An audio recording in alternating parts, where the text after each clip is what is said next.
Student, इस video में हम पढ़ रहे हैं अपने विज्ञान के जो 9वां अध्याय है उसका अगला बिंदु। और एक बहुत ही महत्वपूर्ण बिंदु है। ये टॉपिक है अपवर्तन के महत्वपूर्ण उदाहरण।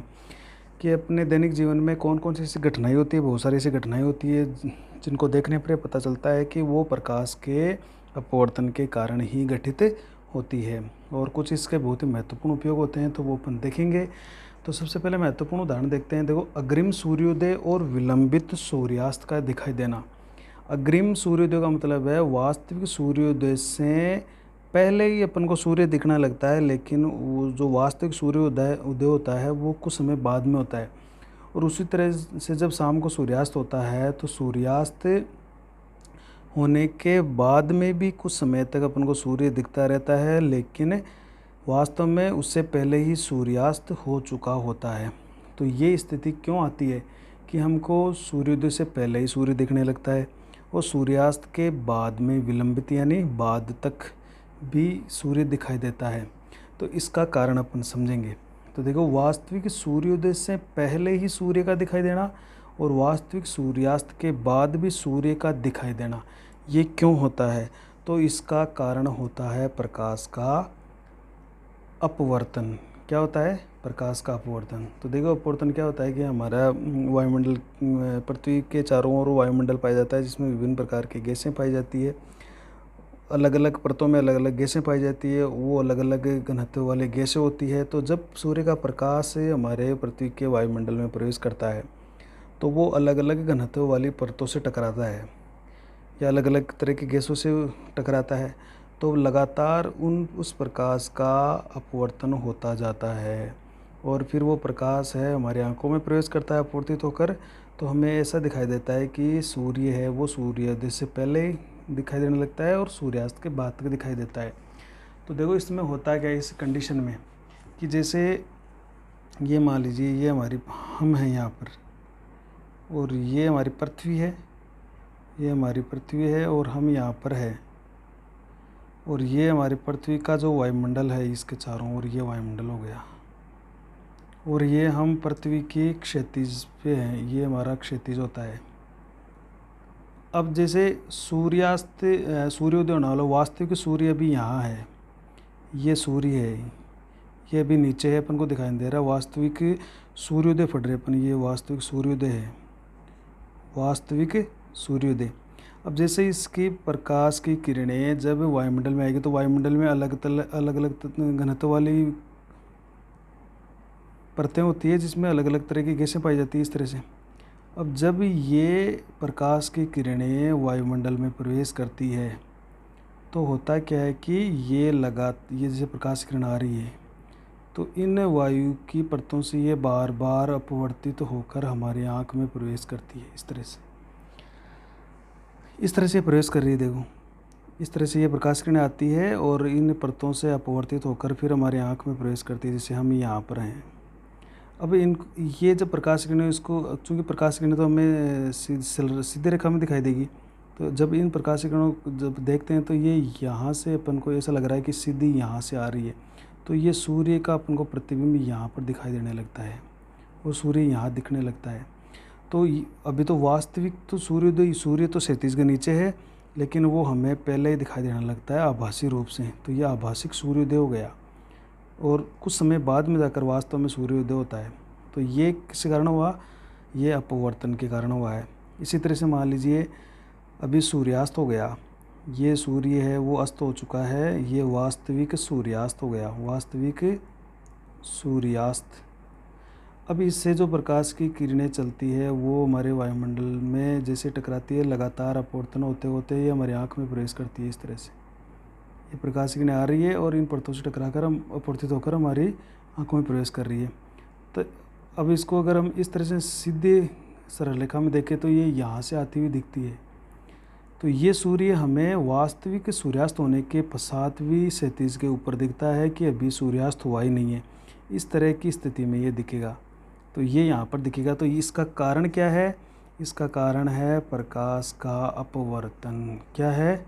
प्रकाश का अपवर्तन के कारण ही ये हमें दिखाई देता है। तो हमने इसको लिख के रखा है। देखिए कि पृथ्वी के वायुमंडल में अलग अलग घनत्व वाली परतें पाई जाती है। जैसे जैसे हम पृथ्वी की सतह से ऊपर की ओर जाते हैं, वायुमंडल का घनत्व कम होता जाता है। अतः सूर्य से आने वाली प्रकाश किरणें वायुमंडल में प्रवेश करती है तो पृथ्वी की सतह की ओर लगातार सघन माध्यम में गमन करती है, जिसके कारण प्रकाश किरणों का लगातार अपवर्तन होता है और प्रकाश किरणें विलंब की ओर झुकती जाती है।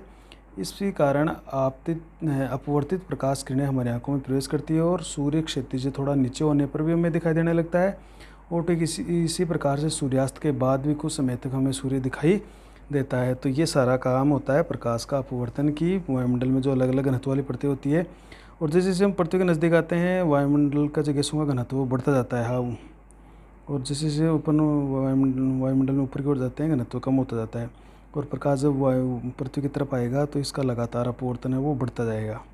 अब विलंब की तरफ ज़्यादा झुकती जाएगी जो इसकी प्रकाशीय किरणें हैं, क्योंकि सघन माध्यम में प्रवेश करेगी। सघन माध्यम में जैसे प्रवेश करेगी, प्रकाश का वेग कम होता जाएगा। ये एक महत्वपूर्ण इसका अपवर्तन के कारण ही हो रहा है। ये दूसरी घटना देखो, पूर्ण आंतरिक परावर्तन। पूर्ण आंतरिक परावर्तन क्या है? तो पूर्ण आंतरिक परावर्तन होता है कि जैसे अपन एक स्थिति समझे कि ये मान लीजिए ये कोई दूसरा माध्यम है, पानी है या और कुछ कोई माध्यम है, इससे यहाँ से कोई प्रकाश की किरण चली और वो इस सतह से टकराकर, ये इसका विलंब बना देते हैं अपन, और ये टकराकर है वो अपने मूल मार्ग से विचलित होकर इस तरह से मुड़ गई। ये मूल मार्ग तो इसका ये था और ये विचलित हो गई, तो इसका क्या हो गया? इसका ये अपवर्तन हो गया। ये तो ये अपवर्तित किरण हो गई। ये कौन सी किरण हुई? अपवर्तित किरण। और यहाँ पर जो ये कोण बन रहा है, ये देखो, ये बन रहा है आपतन कोण। कौन सा कोण बन रहा है? आपतन कोण बन रहा है। इसको अपन क्या कह रहे हैं? कोण आई कह रहे हैं। और यहाँ पर जो कोण बन रहा है इसको कोण आर कहेंगे, यानी ये अपवर्तन कोण है। अब थोड़ा सा इसको चेंज करते हैं। देखो आगे हम इस अब आपतन कोण को थोड़ा बढ़ा देते हैं, थोड़ा ये है ना, इसको थोड़ा बढ़ा देते हैं, तो थोड़ा इसको ऊपर की तरफ ले जाएंगे तो ये अपवर्तित किरण विलंब से थोड़ी दूर हटेगी। तो इस तरह से देखो, इस तरह से अपन बढ़ा रहे हैं इसको, ये हमने थोड़ा सा और ज़्यादा बढ़ा दिया। तो अब ये अपवर्तित किरण है वो इस तरह से न जाकर इस तरह से हो गई थोड़ी, ये और विलंब से दूर हट गई और ये हमने आपतन जो आई कोण है उसको और बढ़ा दिया। अब हम थोड़ा सा और बढ़ा देंगे इसको, तो देखिए अगर हम इसको और ज़्यादा बढ़ा देंगे तो ये स्थिति आ जाएगी। फिर ये जो प्रकाश की अपवर्तित किरण है वो इस पर तक करने वाले तल के अनुदिश ही निकल जाती है ऐसे, ये देखो, और ये यहाँ पर 90 डिग्री का कोण बन जाता है एक, जो आपतन कोण के जैसे जैसे बढ़ा रहे हैं तो जो अपवर्तन कोण है वो लास्ट के अंदर जाकर 90 डिग्री का हो गया। ये देखिए 90 डिग्री का। तो अब इसे 90 डिग्री से अगर थोड़ा सा भी अपन बढ़ाते हैं आगे तो क्या होता है? तो अब थोड़ा सा अगर अपन कोण और बढ़ा देते हैं, जैसे और थोड़ा सा हमने और बढ़ा दिया, तो ये जो प्रकाशीय किरण है ये इसी माध्यम में अपवर्तित होकर आ जाती है। तो देखिए ये एक तरह से क्या हुआ? परावर्तन हो गया। जिस माध्यम में चली उसी माध्यम में आ गई, तो एक तरह से ये परावर्तन हुआ। तो इसको हम कहेंगे पूर्ण आंतरिक परावर्तन। तो पूर्ण आंतरिक परावर्तन कैसे हुआ कि जब हम आपतन कोण बढ़ाते गए तो जो अपवर्तित किरण है वो विलंब से दूर हटती गई, और विलंब के दूर हटने से एक समय ऐसा आया कि वो जो प्रतकारने वाली सतह है उसके अनुदिश ही इस तरह से अनुदिश निकलने लगी। तो यहाँ पर ये जो अपवर्तन कोण है ये 90 डिग्री का बन गया। अब इससे थोड़ा सा अपन अगर कोण को, इस आई कोण को और बढ़ाते हैं तो ये प्रकाश की किरण है वो अपवर्तित होकर इसी माध्यम में पुनः लौट आती है। तो एक तरह से ये परावर्तन हो गया। इसको हम कह रहे हैं पूर्ण आंतरिक परावर्तन। और पूर्ण आंतरिक परावर्तन का कारण क्या है? अपवर्तन। ध्यान रखिएगा, पूर्ण आंतरिक परावर्तन का कारण क्या है? अपवर्तन होता है। तो देखिए जब प्रकाश की किरण सघन माध्यम से विरल माध्यम में प्रवेश करती है, सघन माध्यम का मतलब ये पानी है, ये सघन है, और ये वायु में जा रही है, तो ये वायु क्या है? विरल माध्यम है। तो विरल माध्यम प्रवेश करती है तो अपवर्तन के पश्चात प्रकाश किरण विलंब से दूर हटती जाती है। देखो ये विलंब से दूर हट रही है, लगातार ये दूर हट रही है। इस स्थिति में आपतन कोण छोटा होता है, यानी अपवर्तन कोण बड़ा होता है। ये अब यदि हम आपतन कोण I को बढ़ाते जाएं तो आपतन कोण के एक विशिष्ट मान, जिसे उस माध्यम का क्रांतिक कोण भी कहते हैं, पर अपवर्तित किरण दोनों माध्यम के पृथक करने वाले पृष्ठ के समांतर गुजरती है। तो अगर हम धीरे धीरे इस I कोण को बढ़ाते जाएं तो एक समय ऐसा आएगा कि जो ये अपवर्तित किरण है, ये जो आपको दिख रही है, ये इस पृथक करने वाले दोनों माध्यमों को पृथक करने वाली सतह के समांतर अनुदिश से निकलने लगती है, गुजरने लगती है। अब इस कोण को हम कहेंगे क्रांतिक कोण। तो ये जो आपका आपतन कोण हो जाएगा, जितना आपतन कोण को बढ़ाते हैं हम इतना कर देंगे कि ये जो अपवर्तन कोण है ये 90 डिग्री हो जाए, तब हम इस आपतन कोण को कह देंगे यहाँ पर क्रांतिक कोण। क्या कह देंगे? क्रांतिक कोण देंगे। तो मान लीजिए क्रांतिक कोण है। अब इस क्रांतिक कोण से थोड़ा सा अगर हम कोण बढ़ाते हैं तो ये अपवर्तित प्रकाश की किरण इसी माध्यम में परावर्तित होकर लौट आती है। अब देखिए आगे क्या होने वाला है। अब यदि प्रकाश किरणों को आपतन कोण को और बढ़ाया जाए, किससे? इस क्रांतिक कोण से बढ़ा दिया जाए। क्रांतिक कोण वह कोण होता है जिसके लिए अपवर्तन का कोण का मान 90 डिग्री हो जाता है। क्रांतिक कोण वह आपतन कोण है जिसके लिए अपवर्तन कोण का मान 90 डिग्री है। अब इसे थोड़ा सा भी अगर अपन और बढ़ाते जाएँ तो प्रकाश की किरण विरल माध्यम में अपवर्तित होने के स्थान पर सघन माध्यम में ही परावर्तित हो जाती है। देखो, इसे ही पूर्ण आंतरिक परावर्तन कहते हैं। तो अब ये जो प्रकाश किरण है ये सघन माध्यम से जा रही थी और सघन माध्यम में ही वापस परावर्तित हो गई। तो ये वास्तव में इसका कारण तो अपवर्तन है, लेकिन ये होता है पूर्ण आंतरिक परावर्तन। तो इस घटना को क्या कह रहे हैं अपन? पूर्ण आंतरिक परावर्तन। तो प्रकाश तंतु द्वारा संचार, एक ऑप्टिकल फाइबर आता है कि केबल आती है, उसके अंदर जो संचार होता है वो इसी तरह से होता है पूर्ण आंतरिक परावर्तन के कारण। तो प्रकाश तंतु याद रखिएगा, ये प्रश्न बनता है इंपॉर्टेंट कि प्रकाश तंतु किस पर आधारित? तो प्रकाश तंतु आधारित है पूर्ण आंतरिक परावर्तन पर। किस पर आधारित है? पूर्ण आंतरिक परावर्तन पर। तो ये प्रश्न बनता है प्रकाश तंतु किस पर आधारित होता है? पूर्ण आंतरिक परावर्तन पर आधारित होता है। तो प्रकाश तंतु द्वारा संचार में पूर्ण आंतरिक परावर्तन का उपयोग किया जाता है। तो एक महत्वपूर्ण टॉपिक हो गया पूर्ण आंतरिक परावर्तन, ये भी अपवर्तन ही इसका कारण है। अब नेक्स्ट देख लेते हैं अपन। देखिए ये वर्ण विक्षेपण। वर्ण विक्षेपण क्या होता है? बहुत ही महत्वपूर्ण टॉपिक है। वर्ण का विक्षेपण, वर्ण यानी होता है रंग, प्रकाश के रंग। और हम जानते हैं कि सूर्य का जो प्रकाश आपको दिखता है उस प्रकाश को हम दृश्य प्रकाश कहते हैं। सफ़ेद रंग का होता है ये दृश्य प्रकाश, ये श्वेत प्रकाश होता है। इसमें 7 रंग मिले हुए होते हैं। कितने रंग मिले होते हैं प्रकाश के? 7 रंग मिले होते हैं। जो हमें सूर्य का प्रकाश दिखाई देता है उसमें 7 कलर होते हैं और वो 7 रंग मिक्स होते हैं, इसलिए वो प्रकाश अपन को श्वेत रंग का दिखाई देता है। इसे दृश्य प्रकाश कहते हैं, जिससे अपन को वस्तुएं दिखती है। तो अब यदि देखो एक ये कांच का प्रिज्म आता है ऐसा, ये है कांच का प्रिज्म। क्या है? कांच का प्रिज्म। इस प्रिज्म में इस श्वेत प्रकाश को हम गुजारें तो इसमें ये प्रिज्म क्या करता है? श्वेत प्रकाश में जो पहले 7 रंग थे उनको सबको अलग अलग भागों में बांट देता है और इसका एक अपन को स्पेक्ट्रम दिखाई देता है। इस तरह से अलग अलग इसकी पट्टिकाएँ दिखाई देगी, 7 पट्टिकाएँ दिखाई देगी। तो इस स्पेक्ट्रम को हम कहेंगे वर्ण विक्षेपण। इस घटना को क्या कहेंगे? वर्ण विक्षेपण। तो देखिए, जब सूर्य का प्रकाश प्रिज्म यानी कांच से बना होता है उसमें से गुजरता है तो उससे निकलने वाला प्रकाश 7 रंगों में विभक्त हो जाता है। कितने रंगों में विभक्त हो जाता है? 7 रंगों के अंदर विभक्त हो जाता है। तो ये याद रखिएगा कि जब सूर्य के प्रकाश को प्रिज्म में से गुजर जाता है तो उससे निकलने वाला प्रकाश 7 रंगों में विभक्त हो जाता है। इन 7 रंगों या वर्णों का जो प्रतिरूप बनता है, जो ये पैटर्न बनता है, इसे स्पेक्ट्रम कहते हैं और प्रकाश की इस घटना को वर्ण विक्षेपण कहते हैं। जो ये 7 कलर में बटा प्रकाश, इस घटना को अपन वर्ण विक्षेपण कह देंगे। तो ये सीधी सी बात है कि वर्ण विक्षेपण का कारण क्या है? तो वर्ण विक्षेपण का कारण होता है प्रकाश का अपवर्तन, ये याद रखिएगा। अब ये जो वर्ण विक्षेपण हो रहा है यानी श्वेत प्रकाश 7 भागों में बट रहा है, उसका क्रम क्या होता है? तो प्रकाश के इन 7 रंगों का क्रम ज्ञात करने के लिए आपको एक शब्द याद करना है, विबज्योर। या तो अंग्रेजी में विबज्योर याद करो या इसको याद करो आप, बेजानी है पी नाला। बेजानी है पी नाला। बे से बैंगनी, जा से जामुनी, नी से नीला, हरा, पीला, नारंगी और लाल। इसी तरह से विबजोर हो जाता है, विबजोर। तो इसके विबजोर को भी आपको पूरा बता देते हैं, एक बार नीचे बता देते हैं आपको इसका पूरा डिटेल्स है कि ये विबजोर क्या होता है। विबजोर, तो यहाँ इस वी का तो मतलब हो गया देखो वायलेट, वायलेट को हिंदी में कहते हैं बैंगनी। इसका मतलब हो गया इंडिगो, इंडिगो को हम कहते हैं हिंदी में जामुनी।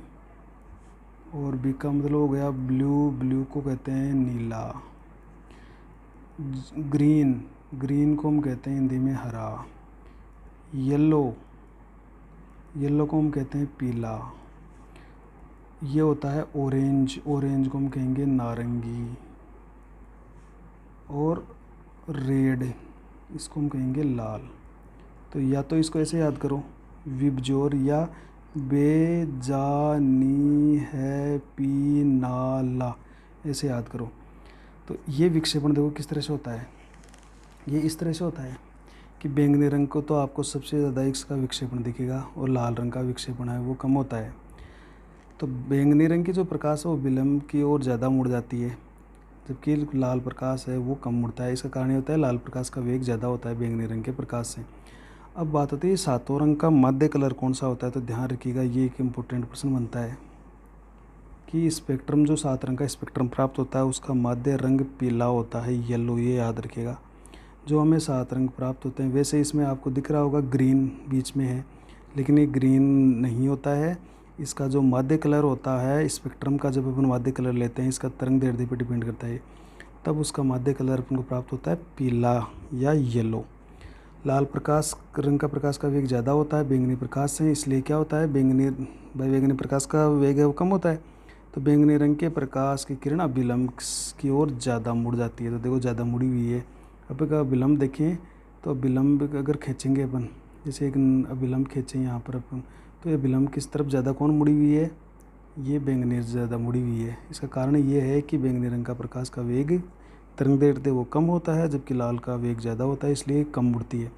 तो ऊपर की तरफ तो लाल होता है, नीचे की तरफ बैंगनी। तो बैंगनी फिर जामुनी, इस तरह से होगा। ये देखो बैंगनी, जामुनी, नीला, हरा, पीला, नारंगी और लाल। तो ऊपर लाल रहेगा, अपने 2 ही लिखे हैं बल्कि पूरे 7 होते हैं ये।